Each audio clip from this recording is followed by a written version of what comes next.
everyone, and thank you so much for being here. We stand here today between our halls of justice and our City Hall, institutions that are supposed to provide us with justice and look out for our collective best interests. But they are failing us, and we're here to demand more of them. We cannot have justice without truth. We cannot have justice when we deal in fictions. And the truth is that animals are sentient beings with individual personalities and emotional lives. Individuals with the capacity to feel joy and the capacity to suffer. Like us, they form relationships and enjoy their families. Like us, they know fear and tremble before violence. Like us, they desire to live free from harm. The truth is that animals are not property. They are not something, they are someone.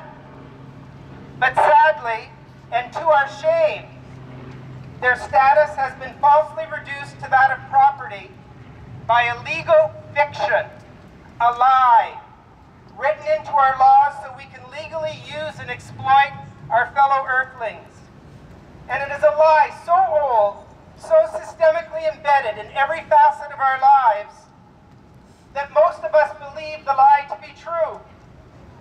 And it is this lie, that animals are property, that even tries to make compassion a crime. As we know too well from the prosecution of Anita Crimes of Toronto Pig Save, whose only crime was giving water to a thirsty pig on their way to a brutal slaughter. But let's be clear, writing a lie into our laws does not make the lie true. And making something legal does not make it right. Fictions cannot change facts. They can only mask them. And the plain and simple fact is that all sentient beings are worthy of equal moral consideration and deserving of equal rights exactly because they are sentient. The plain and simple fact is that we will not have justice as long as our laws continue to lie and treat any sentient being as a commodity for our use. So we are here today to demand that our halls of justice recognize animals for who they really are. Non-human persons with inalienable rights to life, liberty, and the pursuit of their happiness. Non-human persons who deserve our equal moral consideration, who deserve to be safe and free from our exploitation and oppression. To our lawmakers and to our courts who interpret the law, we demand that these truths be recognized and respected, and that they replace the harmful legal fictions that allow us to continue to do the wrong thing. And what about our representatives at City Hall? What do we demand of you? For that, we look to the example set by the new mayor of Turin, Italy, who is making veganism a priority over the next 5 years, including teaching children, quote, how to eat well while protecting the earth and animal rights.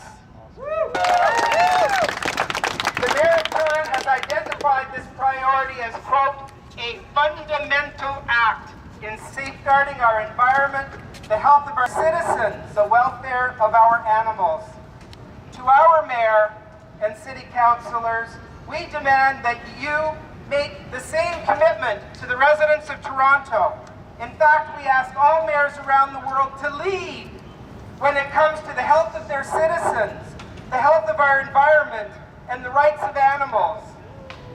In many ways, cities are the grassroots of political change, and like all grassroots efforts, we need cities to do the heavy lifting. We need all cities like Turin and Toronto to take this fundamental act of promoting veganism and animal rights through community programs and public outreach.